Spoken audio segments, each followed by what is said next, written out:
Bismillahirrahmanirrahim. Assalamualaikum warahmatullahi wabarakatuh.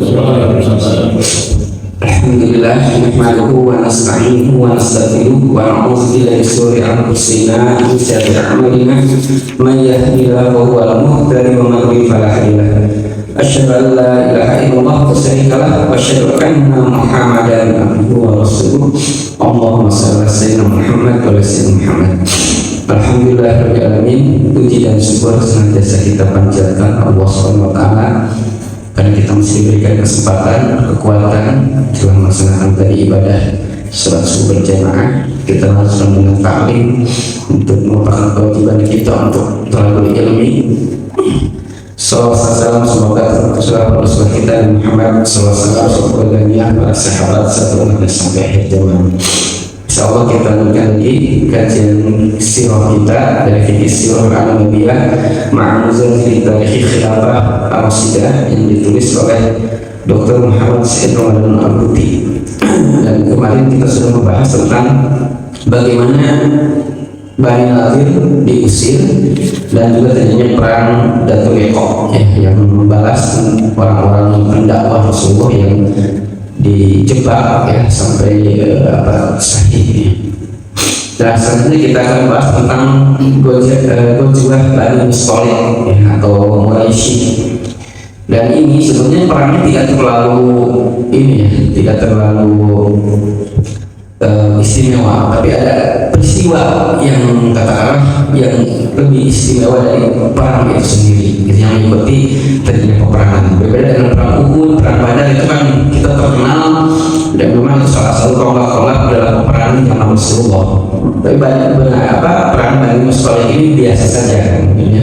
Tapi apa yang diikuti dari peristiwa di peperangan inilah yang justru luar biasa yang menimpa kepada Rasulullah SAW dan kaum muslimin. Jadi pada perang Bani Mustaliq ini atau Ghazwah Quraisy ini terjadi pada bulan Sa'ban tahun ke-5 Hijriah. Dan di sini sebabnya adalah ketika Bani Mustaliq ini mengumpulkan pasukan yang dipimpin oleh Haris bin Diror yang akan menyerang pada Rasulullah SAW. Sehingga Rasulullah menyiapkan pasukan lebih awal untuk jangan sampai mereka akan lebih besar lagi mengumpulkan tentara yang akan menyerang ke Madinah. Dan akhirnya Rasulullah mengumpulkan pasukan dari kaum muslimin untuk menyerbu atau menyerang ke Bani Mustaliq. Dan di sini juga ternyata orang munafik ikut perang, gitu ya. Sebelumnya munafik itu agak perang ya. Contohnya di perang Uhud, ya. Mereka kan sudah sampai di tengah-tengah perjalanan gugur, gitu kan ya. Nah, ternyata mereka ikut sertaan itu karena melihat salah satu motivasinya ada ghanimah, ada rampasan perang yang didapatkan. Dan Rasulullah menang terus perang kayak di sini menang gitu ya. Berarti kalau kita ikut perang atau orang mati juga akan dapat ghanimah, akan dapat harta. Jadi motivasinya yang dia analisis adalah karena motivasi itu, bukan karena motivasi yang lain. Apalagi musuhnya dianggapnya tidak berat bahasanya, pasti menang gitu ya.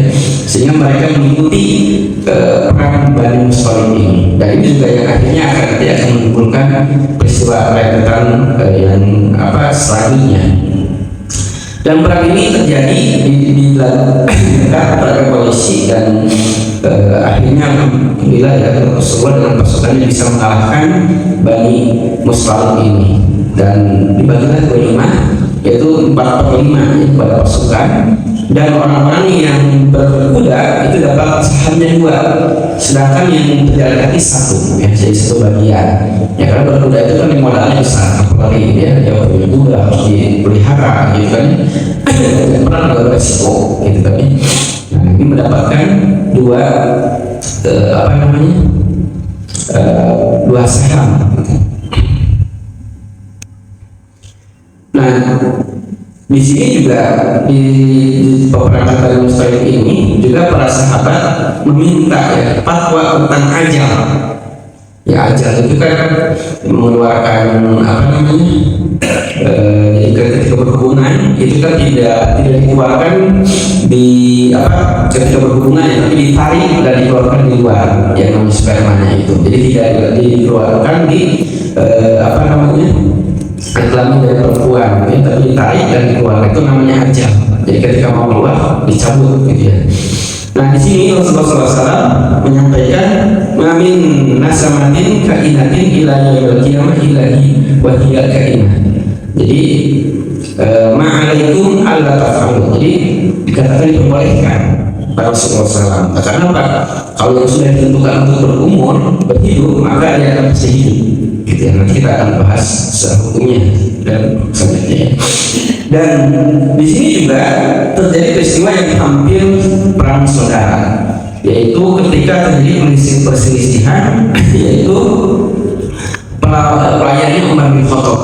Ya, Umar bin Khattab itu Jahjah bin Sa'id al-Ghifari ini berselisih dengan Sinan bin Wabir al-Jahani. Ya. Dia itu kalau apa pelayan Umar itu kan mewakili orang Muhajirin, kalau ini orang Ansor. Jadi ketika perselisihan pribadi ini ternyata mau berkelahi sampai Jahjah ini mengatakan wahai kaum Muhajirin, jadi manggil temannya, dia manggil seorang orang Muhajirin. Dan Sinan juga mengatakan hai kaum Ansor. Nah, jadi kan mereka muncul lagi apa namanya asobian bahwa itu Muhajirin Ansor. Karena itu perselisihan pribadi ya, tapi di bawah kepada perselisihan kelompok ataupun kabilah yang besar. Dan di sana juga ternyata kan ada yang namanya orang-orang munafik ikut perang, dan gembongnya adalah Abdullah bin Ubay bin Salul ya. Jadi di sana justru Abdullah bin Ubay bin Salul itu mapanas yang menjadi provokator, yang memberikan provokator. Ya, dia mengatakan kepada orang-orang Ansor ini, dia kata-katakan ini ya.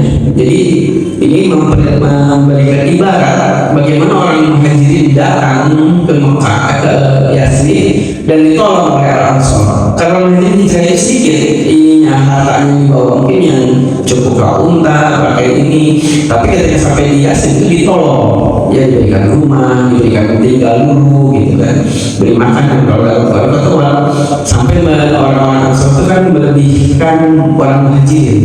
Wa yusrala aksi walaupun lebih khasasah, mereka melebihkan orang-orang Muhajirin walaupun dia sendiri susah gitu. Nah ini sampai mengatakan ini sedang kalau ya luka ya, sampai yang mengatakan sebenarnya.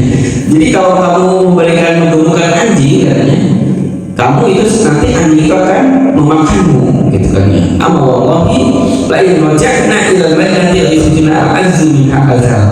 Jadi nanti ya ancaman ya, nanti kalau kembali ke Madinah orang-orang dia itu akan mengeluarkan orang-orang yang maksudnya akan diusir ya orang-orang Muhajirin nanti ketika di Madinah. Ketika sampai di Madinah, orang Ansor yang dikatakan seperti seorang mulia ini akan mengusir orang Madinah. Ini akan terjadi perang saudara. Tapi ternyata kan ini diketahui perkataan provokasi ini dari Abdullah bin Ubay ini sampailah kepada Rasulullah dilaporkan. Yang tadi diminta sama Zaid bin Arqam, satu sahabat Rasulullah, disampaikan. Dan ketika itu sampai para sahabat terdekatnya itu mengusulkan jodoh nih dibunuh aja katanya. Karena ini membahayakan, provokasi yang sangat membahayakan, bisa memecah belah. Ya kalau sedang panas-panasnya misalnya di perjalanan buat senjata gitu kan. Nah, tapi kata Rasulullah SAW ya ketika Umar bin Khattab Rasulullah membunuhnya, pakai payung ya kita tahadasa an-nasu anna Muhammad yaqtul ashabahu. Gimana sih kalau perkataan orang-orang kalau menyebutkan Muhammad itu membunuh sahabatnya? Akhirnya kan tidak jadi penghukuman ini gitu ya. Dan alhamdulillah tadi yang namanya perselisihan itu bisa diredam karena Islam itu kan menghilangkan yang namanya asobiyah, ya seperti kita bahas di awal ketika namanya asobiyah kabilah mau salah mau benar kalau anggotanya pasti akan dibela, tapi Islam tidak ya kan dalam Al-Quran juga ketika kisos ketika orang membunuh bahkan kepada orang yang tidak mau perjanjian itu ada hukumannya Nah di Islam itu tetap ada perjanjian. Jadi kita melihat bahwa itu adalah anggota kita, satu keyakinan. Tapi kalau salah ya salah, tidak bisa ini kan. Dan akhirnya Al-Quran pada saat Al-Quran turun ya Al-Munafikun yang menyatakan membenarkan apa kata yang dilaporkan oleh Zaid bin Arqam. Ya di sini oleh ya quluna la in raja'na ila al-madinati la yukhrijanna azim min al-azab wal izzatu wal rasul wal mu'min walakin al-munafiqina lam ya'lamun. Jadi yang namanya kemuliaan itu ya bukan milik orang munafik, tapi yang penting itu milik Allah, Rasul dan orang-orang beriman. Ya itu menegaskan Al-Quran itu bahwa dia mengeluarkan justru orang-orang munafik akan dikeluarkan itu. Nah ketika sampai ke Madinah, berita itu kan tahu bahwa apa yang dikatakan Abdullah bin Ubay dan wahyu sudah turun, sehingga orang-orang menyatakan bahwa pasti ini Abdullah bin Ubay akan dihukum, akan dipegal, ya. Karena ini kan kalau pelanggaran apalagi perang itu sangat berat, ya. Disiplin dalam peperangan, memberi provokasi, membawa pasukan, gitu ya. Sehingga di sini Abdullah bin Ubay, salah satu anak Abdullah bin Ubay itu orang soleh datang ke Rasulullah. Ya Rasulullah, gitu ya. Saya mendengar ini yang bisa terjadi dan kalau Allah mau menghukum Abdullah bin Ubay, maka serahkanlah hukumannya kepada aku, gitu ya. Biar aku yang mengeksekusinya. Kenapa? Karena kalau nanti kau menyuruh orang lain, khawatir katanya perasaan dia ada dendam. Nanti kalau misalkan ada satu sahabat yang disuruh untuk membunuh Abdullah bin Ubay, maka ketika di perjalanan di jalan-jalan aku termotivasi ya untuk membunuh bapakku, sehingga aku membunuhnya dan aku bisa masuk neraka. Namun apa jawaban dari Rasulullah SAW? Tadi kan kata Umar waktu di perjalanan minta Rasul dibunuh, kata Rasulullah enggak, gitu ya. Nah di sini juga ketika sampai di Madinah, apa yang dijawab Rasulullah? Bal natarafahu bihi wa nahsinu subbahu ma baqiya ma'ana. Jadi aku tidak akan membunuh, bahkan aku akan berlaku lembut kepada dia dan berbuat baik kepadanya sebagai sahabat, gitu ya. Ya sampai dia tetap dan bersama, ya katanya. Nah dari kejadian ini justru ini memberikan simpati kepada kaum muslimin, ya, sehingga Abdullah bin Ubay setelah kejadian ini kalau dia mengatakan memprovokasi tidak didengar, gitu ya. Ketika mengatakan ini langsung ditentang sama kaumnya. Kalau sebelumnya kan dihormati karena dia adalah disebutkan calon raja. Kalau sebelumnya kan calon raja di Yathrib, jadi yang sudah untuk perdamaian Haus dan Asal itu Abdullah bin Ubay jadi pimpinannya, tapi kan digunakan Rasulullah, sehingga dia memang yang namanya sebagai petinggi ya, dihormati ketika ucapan-ucapan. Tapi setelah kejadian ini orang-orang sudah tidak percaya lagi, sudah cek lah kalau ada kata-kata langsung ditentang, ya. Sehingga katakan dari Rasulullah, bagaimana umat sekarang? Apa kau masih mau mustahil membunuhnya? Kata Umar bin Khattab, ya, kau Rasulullah yang terbaik yang membunuhkan.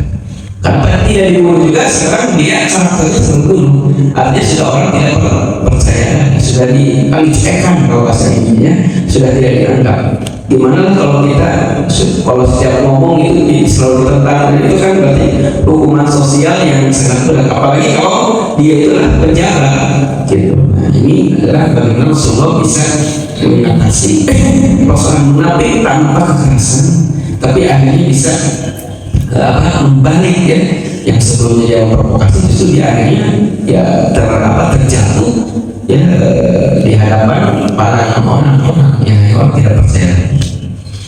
Nah itu adalah kekayaan perang Bani Mustalik. Dan di perjalanan di sini perjalanan pulang ada peristiwa yang besar, yaitu dengan soal berita bohong. Jadi ceritanya ini disebutkan oleh Imam Bukhari, saya ringkas saja. Jadi ketika Aisyah itu kan ikut perang ini dan dia naik ke tempat kayak rumahan kecil, ya, yang ada di unta itu. Ketika itu di perjalanan berhenti dulu, Aisyah itu jadi sekelumnya itu kan diturunkan, ya, di sekelup atau di sini namanya tempat rumah itu, yang kalau di unta. Aisyah itu ingin bawa hajat. Ketika mau hajat keluar, sudah bawa hajat, ketika mau balik lagi, Aisyah tuh meraba-rabain kalungnya, kalungnya jatuh gitu ya. Akhirnya balik lagi. Nah ini para sahabat yang mengawalnya, makanya Aisyah sudah masuk. Jadi ketika Aisyah balik lagi cari kalung, si para sahabat itu ngangkat si rumah-rumah itu ya, ke unta itu, dan dia karena dianggapnya ringan, dan dianggapnya tidak sudah ada dimasuk di dalam gitu. Akhirnya pas ketika Aisyah balik dari tempat itu sudah tidak ada yang namanya pasukan kaum muslimin. Jadi tinggal akhirnya Aisyah tiduran di sana kan, pasti dibalik lagi kalau menemui di dalam sebelum itu tidak ada. Nah ternyata setelah itu di belakangnya ada pasukan penyisir, yaitu Sofyan bin Mu'attal. Jadi penyisir itu kan terakhir ya, suka penyisir bahwa orang yang ketinggalan dan mereka ini ketemu. Dan di sini Sofyan itu mengenali Aisyah karena sebelum ayat hijab turun dia sudah kenal. Karena kalau sudah ayat hijab itu ditutup ya, dipakai cadar, hanya kelihatan mata aja. Akhirnya kenal ini, jadi mengatakan innalillahi wa inna ilaihi raji'un. Ya ini kata-kata yang dikatakan oleh Sofyan bin Mu'attal, dan dia tidak ngomong apapun gitu ya. Aisyah tidak berbicara apapun. Akhirnya dia naik unta itu dan berjalan ya. Sofyan itu menutup unta itu, Aisyah naik unta ya. Sampailah ketemu dengan pasukan yang di depan ya. Dan di sana mulailah ada desas-desus gitu kan ya. Wah ini terjadi perbuatan yang zina dan lain-lain ya, yang memberikan dikomponi oleh orang-orang munafik. Dan ketika sampai ke Madinah, Aisyah itu jatuh sakit, dan Rasulullah SAW ya tidak karena jatuh sakit, Aisyah tidak tahu apa yang terjadi di luar kabar-kabar yang ini. Rasulullah ketika datang ya menanyakan gimana kondisinya gitu kan, seperti itu ya. Dan ketika semakin banyak yang cerita-cerita itu, Rasulullah SAW juga ada di sini ada faktor yang namanya manusia ya. Jadi Rasul itu manusia, bukan malaikat ya, adanya perasaan beda ini gitu ya. Dan sampai akhirnya Rasulullah menanyakan kepada sahabat, gimana nih pendapatmu tentang kejadian ini? Kata para sahabat, tanyakanlah ke pelayan, pasti pelayan tahu. Akhirnya ditanyakan Rasulullah ke Barino, ternyata Barino menyatakan bahwa Aisyah itu baik. Sehingga Rasulullah SAW yakin sebetulnya, karena tidak ada orang-orang yang menyatakan terjadinya perzinahan itu atau perbuatan ini, karena mereka melihat yang namanya Aisyah orang yang taat, yang suci, yang menahan yang menjaga kesuciannya. Bahasa sekarang mungkin tidak cemilin gitu ya, tidak gampangan dengan ini, itu betul-betul menjaga, sehingga tidak mungkinlah terjadi itu gitu kan ya. Tapi ini kan namanya belum menenangkan, karena pembicaraan itu masih terus ada ya, sampai ketika itu Rasulullah SAW menyampaikan kepada Aisyah, ya Aisyah, Pak ini mungkin balagoni anti kada wakada. Jadi sudah sampai diberita kepada aku orang-orang yang membenci ya tentang terjadinya perzinahan ini. Pak ini kunti bari'ah bayasar akil laku. Ya jadi kalau kamu benar-benar tidak, pasti Allah akan melepaskan atau Allah akan membebaskanmu dari tuduhan itu. Tetapi kalau kau berdusta atau melakukan inkunti ya al-manti bidzanbi fastaghfirlah wa tubi ilaihi. Jadi kalau kamu melakukan kejahatan dosa, maka bertobatlah gitu kan ya, dan meminta ampun kepada Allah dan bertobatlah. Dan kejadian ini sampai 1 bulan ya. Jadi ketika kata-kata seperti itu, ini betul-betul yang secara psikologi sangat menyiksa ya, secara psikis kepada Aisyah, pada kaum muslimin yang tidak ada ketenangan, tidak ada kepastian, sampai akhirnya turun ayat ya di surat An-Nur. Nah inilah pembebasan yang langsung dari Allah, yang tidak bisa dibantah lagi ya oleh orang-orang ya, yang mengunci-unci itu ya. Innal ladzina ja'u bil ifki usbatun minkum. Jadi orang-orang yang datang ya dengan berita bohong itu adalah bagian dari kalian. Tapi di sini ada kata-katanya bagus sekali, ada apa? La tahsabu syarran lakum bal huwa khairun lakum. Jangan kamu menyangka hal itu sesuatu keburukan, bahkan itu kebaikan. Coba, itu kan ujian, tapi dianggap sesuatu baik-baik, gitu ya. Karena dikulim minhum maktasaba minal ismi, jadi setiap lagi orang yang melakukan dosa yang berguncingan itu akan dapat namanya dosanya. Walladzi tawalla kibrahu minhum lahu azabun azim. Orang yang paling banyak sahamnya dalam guncingan itu, dalam penuduhan itu, dalam itu pasti banyak juga dosanya. Inilah dalam Al-Quran itu yang namanya terjadi musibah itu tapi sebagai suatu ibtilah, ujian yang baik bagi kaum muslimin. Ya walaupun kejadiannya baik sekali gitu kan ya. Nah ketika itu sampai ya terjadinya banyak permasalahannya, karena ternyata yang termakan isu ini juga orang-orang muslimin, mukmin justru, yang bahkan ahli ibadah, yang salah satunya Musa itu kan orang yang miskin, dia juga ikut terprovokasi oleh orang munafik. Ya, sampai Abu Bakar yang biasanya memberikan sedekah untuk membiayai hidupnya itu dihentikan karena dia memberikan tuduhan yang tidak baik pada beliau gitu. Nah setelah kejadian ini ya, keturunan ayat ini sampai dihentikan sama Abu Bakar. Nah hanya turun lagi ayat di sini yang memperingatkan kepada Abu Bakar tentang bagaimana orang-orang bahwa janganlah sampai orang-orang itu menghentikan infaknya, gitu kan ya, menghentikan orang-orang dekat pada orang-orang yang terdekat yang menjadi miskin, dan bahkan bila memberikan ampun maaf pada mereka itu lebih baik. Ya, jadi ketika ada kesalahan kepada orang ya, kadang-kadang kita memberikan sedekah pada orang-orang tertentu ya, terus dia berbuat kurang ajar ya, itu jangan dihentikan dulu, ini harus diberikan tetap ya, untuk nanti dia sadar dan diberikan ampun ya, karena jadi itulah kesalahan manusiawi ya.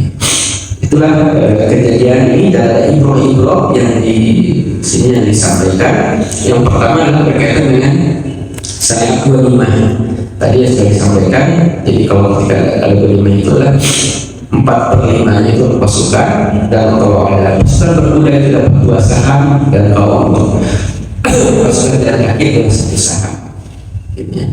Dan inilah juga yang mendorong orang munafik untuk ikut perang ini. Sementara orang Islam itu yang paling utama adalah sebetulnya bukan ghanimah, adalah kesahihan.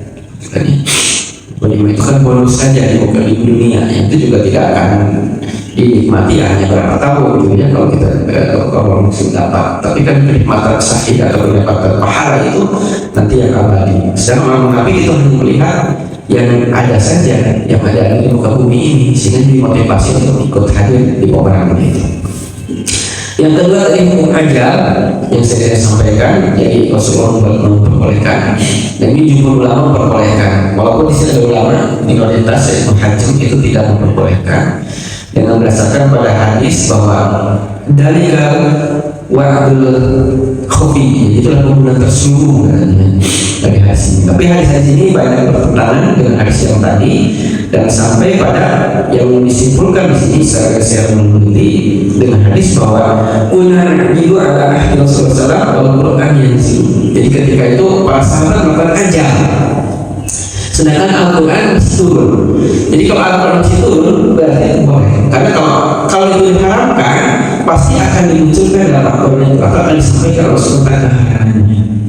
Gitu kan ya.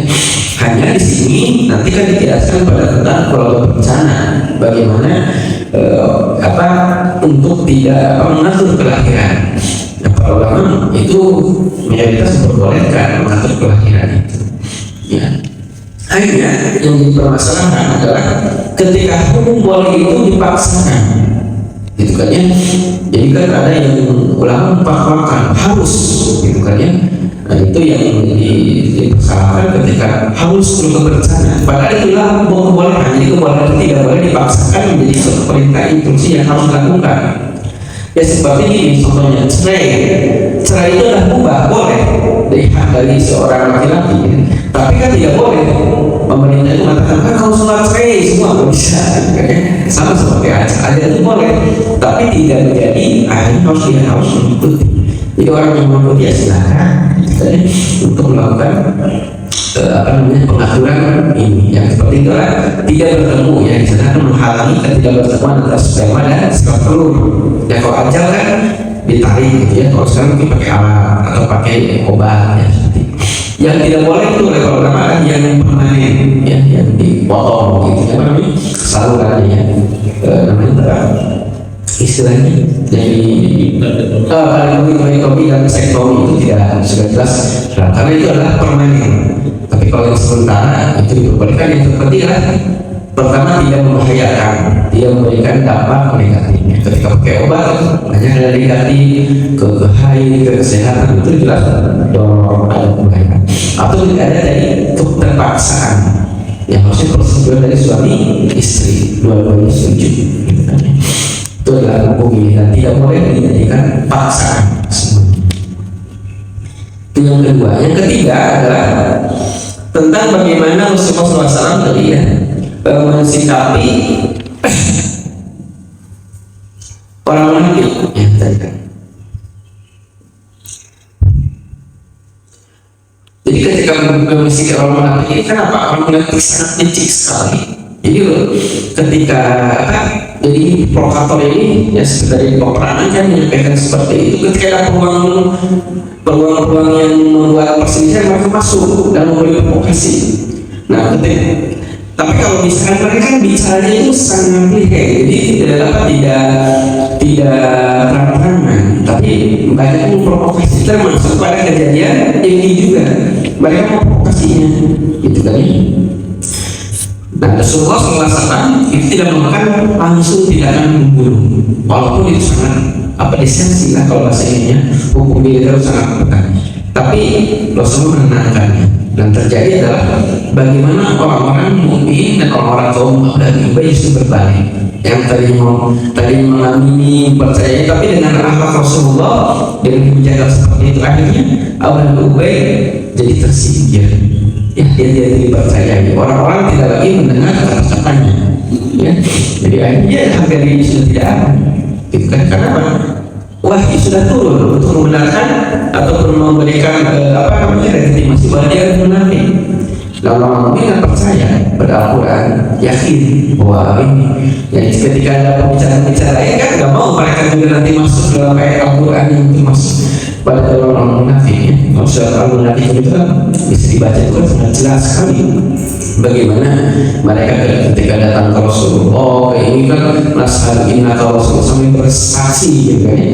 Kata Allah kan ya kita betul mengetahui, tapi bersaksi awalnya kalau kamu itu adalah bohong.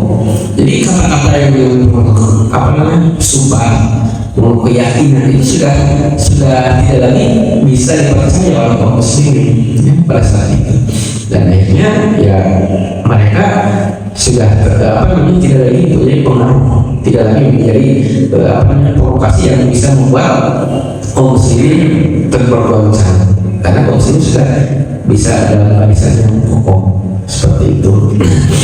Nah, kalau melakukan perbuatan dari langsung membunuh, ya itu kan bisa terjadi apa kata orang katanya itu Muhammad itu membunuh sahabatnya.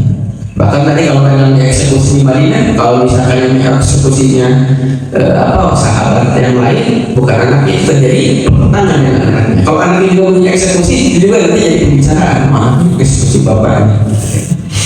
Inilah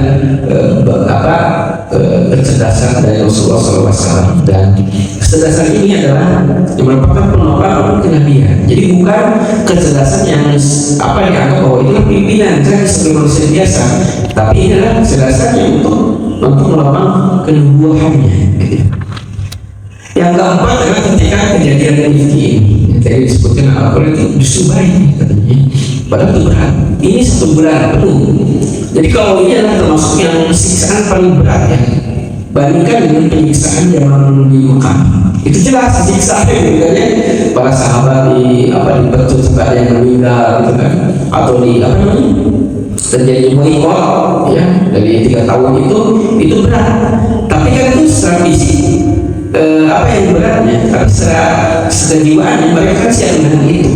Berbeda dengan kasus ini kan mengguncang dari pikiran. Ya Rasulullah, Aisyah, masuk muslim itu menjadi pembicaraan yang apa namanya tidak sesuai itu secara pikiran dan kejiwaan itu mengguncang. Ini kan istri Nabi, ternyata kejadian seperti ini, gitu kan ya. Nabi juga tidak melakukan apa ini, dan wahyu juga tidak turun selama 1 bulan ini.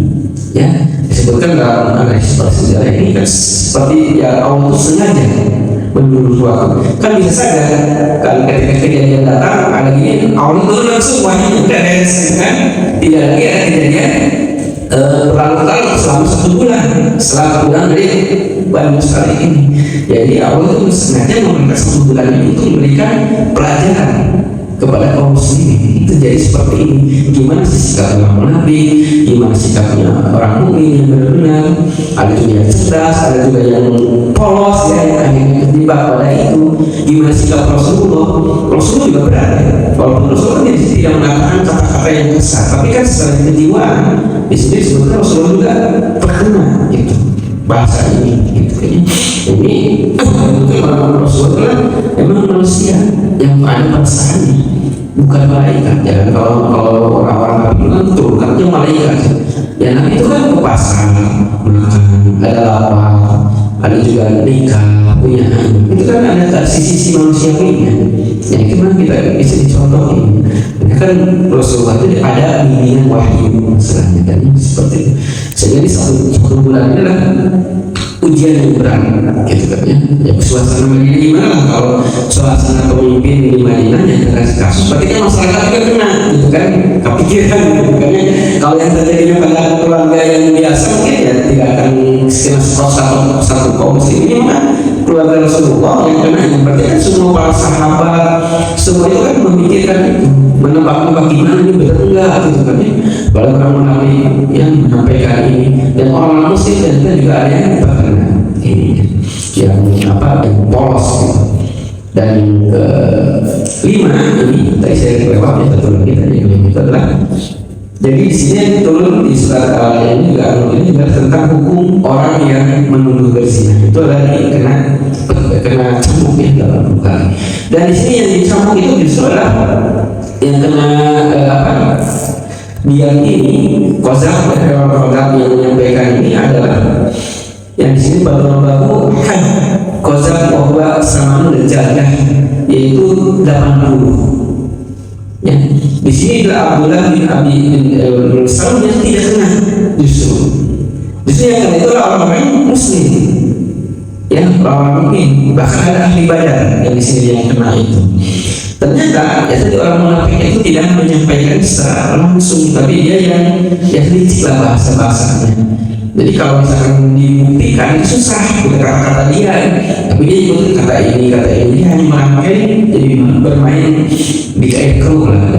Dan ketika kalau misalkan ditelusuri susah, apakah dia menuduh tidak, tapi kalau orang yang polos dan itu kan langsung Aisyah berbuat ini gitu kan ya. Dan di sini ada beberapa orang yang terkena hal ini gitu. Dan ini adalah sebagai pengampunan ya, pembersihan dosa kepada orang muslimin yang telah menuduh. Jadi kalau orang manusia harus menyampaikan 4 saksi gitu kan ya, tidak gampang gitu ya, untuk menyampaikan hal tersebut.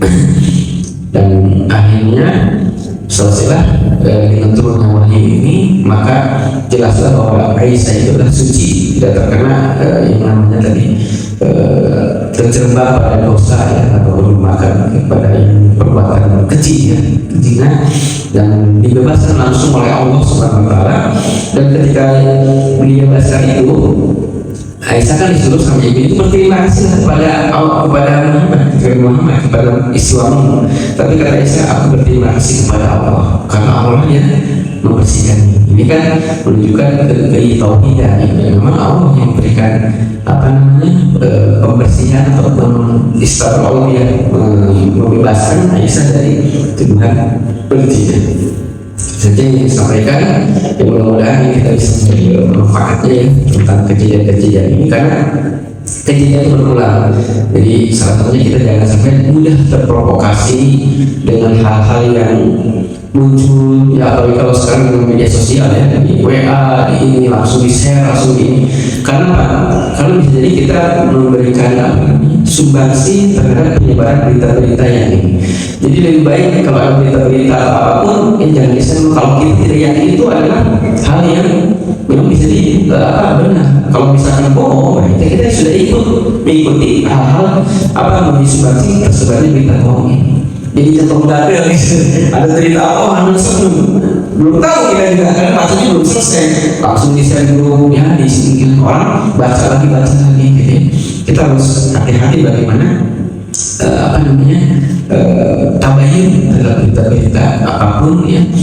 Kalau mereka sedikit bicara yang disebutkan kan kuliah hati wal aliasnya ya, berkata yang benar atau dia. Kalau sekarang mungkin bahasanya kan share yang benar gitu kan, karena kan bicaranya kan tidak dari ini, sekarang bisa jadi dari media sosial yang lebih banyak gitu.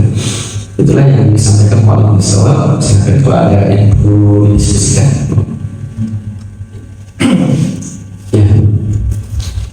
Ya, ini berkaitan dengan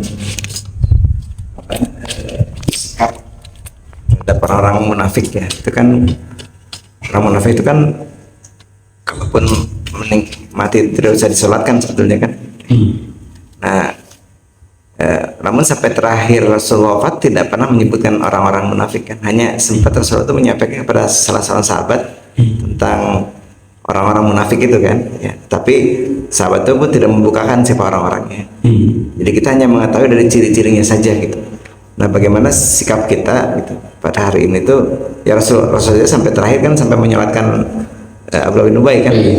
Bahkan jubah Rasulullah kan diindikan ke Abdullah bin Ubay kan karena permintaan anaknya itu. Nah, bagaimana sikap kita pada hari ini? Kita sudah melihat misalnya ada orang yang memang sifat-sifatnya sudah mengarah kepada kemunafikan. Nah, apakah kita ketika yang bersangkutan meninggal itu kita sholatkan ataukah tidak usah gitu? Ya.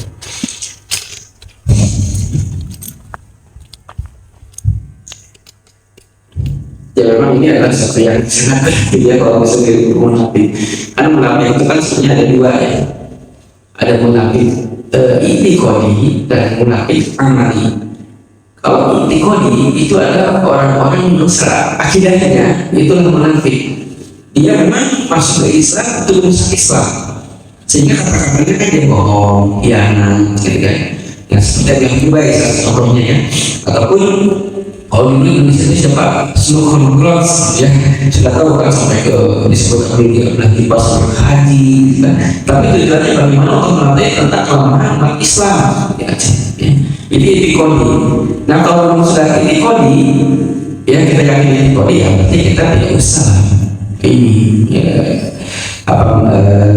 mensuarakannya gitu.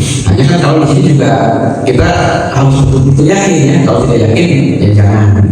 Kalau amali, sebetulnya amali itu adalah yang kita juga bisa melakukan amali orang muslim itu. Karena ayat munafik itu salah satu. Ya dasar ada kalau bicara bohong, ya itu munafik ya bahkan akhlak berjanji ya ini. Nah, itu kan perilakunya. Dia berbohong, berkhianat, berjanji dalam bisnis misalkan. Tapi itu amalahnya. Kalau akidahnya itu memang Islam, tidak berniat untuk merusak Islam. Bedanya gitu kan ya. Kalau tadi kan dia masuk ke Islam untuk menghancurkan Islam. Yang pertama itu kan tadi super gross gitu ya. Dia masuk ke Islam itu untuk merusak, sehingga dia kata-kata itu bohong. Tapi kalau misalkan tadi yang amali itu adalah dosa saja, dosa besar. Maka itu kita tidak bisa satu sebagai munafik. Oh, dia itu munafik ya, kemarin janji ini, terus kemarin nipu gitu kan ya. Kalau ngomong ini. Nah, tapi kalau dia itu bisa jadi ya, kita yakin bahwa dia tidak ada niatan untuk merusak Islam, karena dia itu mah dosa dia aja secara pribadi dalam perilaku dia, bukan karena dia masuk Islam untuk merusak gitu kan. Kan kalau dulu jelas kan masuk Islam itu kan zaman Rasulullah. Sekarang kan misalkan orang-orang yang ada malam kan kasusnya kan malam masuk gitu kan, ternyata kalau mencarikan Islam apa hanya untuk dapat sumbangan gitu kan, itu kan bisa kita lihat ya. Jadi kalau kita ini ada pada kondisi memang kalau kita tidak yakin ya jangan ini, karena Rasulullah juga itu kan kalau misalnya disebarkan nama-nama itu ke Musyaifah bin Yaman, jadi dari Yaman juga menahan itu ya nama-nama itu juga apa? Kenapa ada nama-nama itu sudah keluar? Karena itu di perang ini ya, Hunain ya, di Hunain itu kan kelihatan ketika mereka akan mengumpul itu berkelompok untuk mengiring pada Rasulullah gitu. Kejadiannya sudah kelihatan dari perilakunya seperti itu.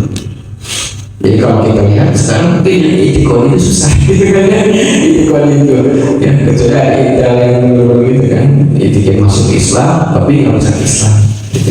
Ya saya sih mungkin kebanyakan yang amal ya perbuatan-perbuatan yang tidak menggugurkan untuk mengurus apa mensolatkan jenazah. Wow, ada masalah seperti itu ya. Atau mungkin ada soalan di bawah-bawah.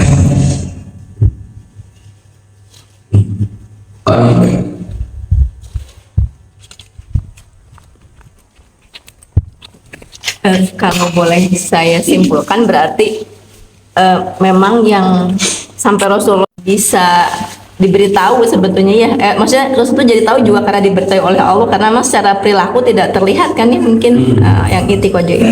Dan kalau yang munafik amali ya tadi mungkin bisa jadi ya kita sedang kepleset misalnya gitu ya, jadi itu tidak bisa dihukumi untuk menjadi munafik.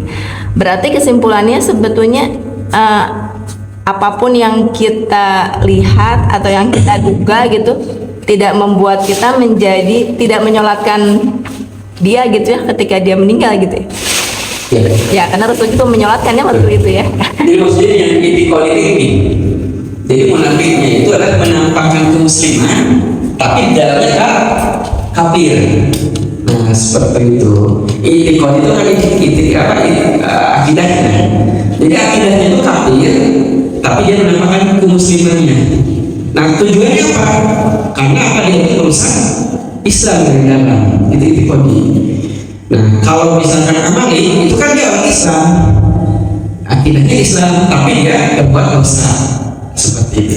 Nah bisa diketahui kan dengan Rasulullah akan terjadi kehatannya ketika turun itu kan. Kenapa dia akan membunuh Rasulullah? Kenapa dia senantiasa menghalangi dalam peperangan ketika perang Uhud ya, memberikan provokasi itu kan kelihatan bahwa dia sebetulnya kan tidak mau Islam itu jaya, tidak mau Islam itu menang. Nah jadi sehingga secara ini kan itikadnya bahwa bukan untuk Islam mereka itu, tapi untuk merusak Islam dari dalam seperti itu.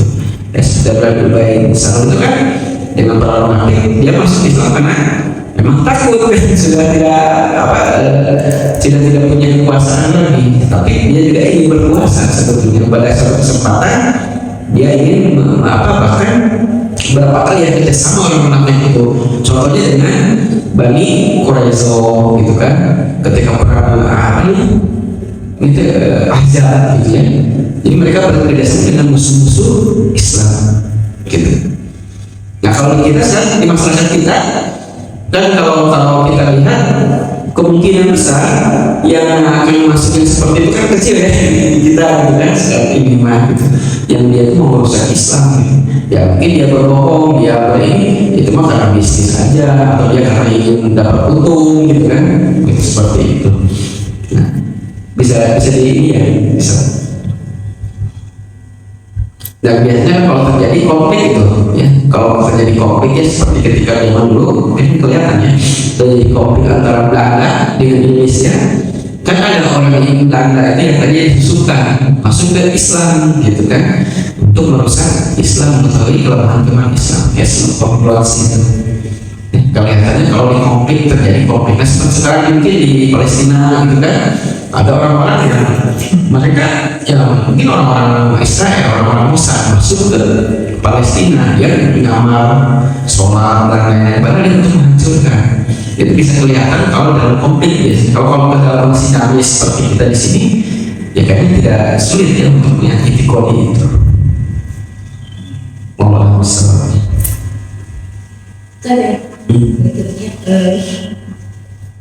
Kalau lihat tadi ada peristiwa Rasulullah itu sahabat ini membunuh Abdullah bin Ubay ya sih. Iya. Nah kemudian ini kata Rasul kan jangan gitu. Nah itu di wilayah mana gitu ada negosiasi antara Rasul dengan sahabat dan mana yang ya sudah tidak bisa di ini, apakah hanya ini wahyu ini bukan gitu. Nah itu seperti apa gitu ya sehingga ya kita bisa melihat bahwa Rasul juga berdiskusi gitu, Rasul juga bisa negosiasi dengan para sahabat. Kemudian yang kedua, kalau tadi lihat bahwa Aisyah itu ikut perang ya, dibawa perang. Apakah emang istri-istri sahabat lain juga pada dibawa gitu, ada yang dibawa gitu ya? Dan itu seperti apa gitu, mereka tuh disimpan di mana, masa tinggalnya di mana, kemudian apa yang dilakukan oleh para istri di tempat perang seperti itu gitu ya. Kemudian yang terakhir, kalau lihat dari sirah ini memang kita akhirnya menjadi tahu bagaimana manusiawinya Rasulullah gitu ya. Sifat manusia itu kelihatan ketika tadi hadisul ifki yang sampai sebulan gitu ya, tanda petik mendiamkan istrinya gitu. Ini pun mungkin bisa jadi pelajaran bahwa ketika ada pasti berdoa ya, minta solusi juga tidak serta merta diberikan jawaban, dia menunggunya sebulan atau bahkan seperti yang minta dipindahkan kiblat tuh masa 2 tahun ya menunggu. Nah ini kan jadi kadang-kadang kita merasa Rasulullah gampang ya minta tuh pasti dikabulkan gitu, padahal ternyata ada jeda waktu yang harus saya. Nah ini kan kadang kita suka nggak sabarannya menunggu hasil gitu. Nah itu mungkin minta komentarnya. Iya. Jadi pertama berkaitan dengan istihad Rasulullah, ini para ulama dalam usul fikih, ini memang Rasulullah itu ada istihad. Jadi kalau misalkan Rasulullah itu dapat wahyu itu Quran, ada juga wahyu yang dalam bentuk hadis, itu seperti hadis qudsi gitu kan ya, itu ada yang langsung, dan itu kan langsung dikatakan oleh Rasulullah SAW. Tapi dalam permasalahan khususnya ini ada yang namanya istihad. Nah, ciri istihadnya itu adalah memang ada negosiasi, dan Rasulullah tidak menyatakan ini wahyu. Kasusnya kan ketika perang Badar ya. Ketika perang Badar itu kan Rasulullah menempatkan pasukan di sebelah sini. Kata sahabat kan, ya Rasul itu wahyu atau pemikiran kamu? Oh pemikiran saya. Oh kalau pemikiran mana? Katanya ini bagusnya itu di dekat sumber badan, dekat sumber air gitu kan, untuk menjaga itu. Nah itu termasuk kan dalam hal ini. Di sini istihad Rasulullah gitu kan. Hanya kalau sudah selesai istihadnya itu bisa dipakai jadi hukum pada saat kesininya. Karena apa? Karena aku jangan Rasulullah itu suatu hasan. Dekatnya. Kalau dalam ayat kan ada banyak itu dari bukan dari Hawa, tapi dia wahyu Yuha. Itu khususnya dalam syariat. Ya, karena nanti saya itu jelas di sholat satu bicara jelas kalau namanya. Tapi kalau dalam hal yang itu ada seperti negosiasi gitu kan ya. Seperti itu, dan nanti bisa dilihat ketika Rasulullah menyebutkan ya, kita juga melihat dalam kasus seperti haji wada Hudaybiyah itu kan Rasulullah bersikeras ya. Nah, perjanjian itu, kan semua para sahabat kan tidak mau itu ada perjanjian pada saat itu selama itu ribuan itu. Tapi Rasulullah mengatakan, ya itu kan berarti sudah ada apa dari Rasulullah. Itu terus yang selanjutnya adalah tadi masih sisi manusiawi ya. Istri yang dibawa. Oh istri, yang memang tidak setiap perang itu bawa istri. Jadi kalau perangannya biasanya dalam waktu dekat atau ini biasanya tidak bawa gitu ya. Tapi pada saat perang yang banyak, jadi ada juga yang dibawa. Kalau istri sahabat itu tidak semua dibawa biasanya. Nah, biasanya kan istri-istri itu memberi motivasi untuk memberikan dukungan logistik gitu kan. Dan itu dia dari garis belakang, bukan di garis depan gitu kan. Walaupun di sini kesininya nanti ada sahabat-sahabiah yang maju ke garis depan, tapi secara umum adalah para sahabat-sahabiah itu untuk mengobati orang-orang yang terluka, tugasnya itu kan kayak sama kayak kan palang merahnya gitu kan, memberi minum gitu. Kalau bukan logistik itu adalah orang-orang yang berani, tapi kebanyakan tidak dibawa. Ya, kebanyakan itu maksudnya tidak dibawa seperti apa, tetap ada di rumah kebanyakannya. Hanya sebagian kecil yang dibawa itu. Ya, kita juga bisa melihat kalau ketika zaman Umar bin Khattab ya, ketika perang Yamuk ya, itu jelas sekali hubungan dari istri Hindun ya dengan para istri-istri yang dibawa, karena perang-perang itu jauh juga ya di Syam gitu. Tapi kebanyakan kalau perang-perang dekat itu tidak. Kalau perang jauh, perang banyak itu ada yang hubungan logistik. Ya, terus dari sisi manusia ini juga menunjukkan bahwa kita harus menempatkan Rasulullah itu pada tempatnya, berbeda dengan yang lain ketika menempatkan utusan itu menjadi Tuhan gitu kan ya, sampaikan ya apa kan juga menunjukkan ya, bagaimana kemarin yang Maria itu kan harus bersujud gitu kan ya kepada Allah ya, kepada Nabi Isa itu ya, tapi ditempatkan pada tempat yang menyamai Tuhan, atau misalkan Buddha ya, yang ditampakkan istilah utama yaitu Tuhan, yang namanya Rasul ya, kita yang namanya ilah atau Tuhan itu ya Allah. Ini menunjukkan bahwa posisinya tetap ya Rasulullah itu adalah utusan Allah manusiawi gitu kan ya, tidak mencapai tingkat ilahiyah gitu kan ya. Kan ada yang orang mau kan yang Rasul itu atau utusan itu menjadi tingkat ilahiyah, seakan-akan mencapai pada titik ketuhanan. Itu menunjukkan bahwa ya Rasulullah juga menyampaikan salam ketika beliau tidak diberikan kabar tentang ini ya tidak tahu gitu kan. Tapi akhirnya seperti ketika kasus apa namanya jatuhnya Persia Romawi, Rasulullah kan diberitahu tuh penglihatan ketika ini tahu, tapi kasus ini tidak tahu gitu kan. Padahal kan hanya berselang berapa kilometer gitu kan ketika tertinggal itu ya. Ini menunjukkan bahwa ini kuasa itu Allah, dan Aisyah juga kan memberikan bahwa Allah yang memberikan kebebasan ini bukan Rasulullah. Bahwa sejak beliau mungkin sudah jam 6, mudah-mudahan kita bisa memanfaatnya dari kejadian-kejadian ini, karena ini berulang-ulang ya, hanya dalam bentuk yang berbeda-beda. Saya mengingat kembali untuk jangan sampai harusnya kita di medsos atau yang lain yang berberita-berita itu, karena jangan berikan saham. Kan di sini sebenarnya itu kita orang kalau yang menyampaikan kan ada saham gitu ya, saham. Kalau kita tidak pernah baca sedikit langsung dilempar, langsung di-share gitu kan ya. Berarti beritanya kan belum tentu benar gitu kan.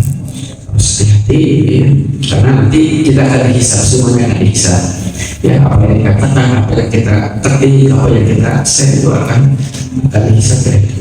Kita tutup dulu sama-sama berdoa. Alhamdulillahirrahmanirrahim, hamd syakirin, alhamdulillahirrahmanirrahim. Ya Rabbana lakal hamdu wa lakal syukru ala ni'matika bismillahirrahmanirrahim. Allahumma shalli ala sayyidina wa afiyatan fil jasad wa ziyadatan fil wa barakatan fil rizqi wa tawbatan qabla al-maut wa rahmatan inda al-maut wa maghfiratan al-maut. Allahumma habib alaina bis-salawati wa najata min al-wa inda al-hisab. Allahumma habib min azwajina wa zurriyyatina qurrata a'yun waj'alna muttaqina imama. Allahumma ighfir lana dhunubana wa liwalidayna wa limasakhin wa limu'allimina wa liman awhaqu liman ahbaba sakarati muslimin. Allahumma Allahumma salli muslimin muslimat bil alam wal mujahidin fil alam khasatan fi Palestin. Rabbana atina fid dunya hasanah wa fil akhirati hasanah wa qina adzabannar. Wa sallallahu sayyidina Muhammadin wa sallam. Alhamdulillahi rabbil alamin. Assalamualaikum warahmatullahi wabarakatuh.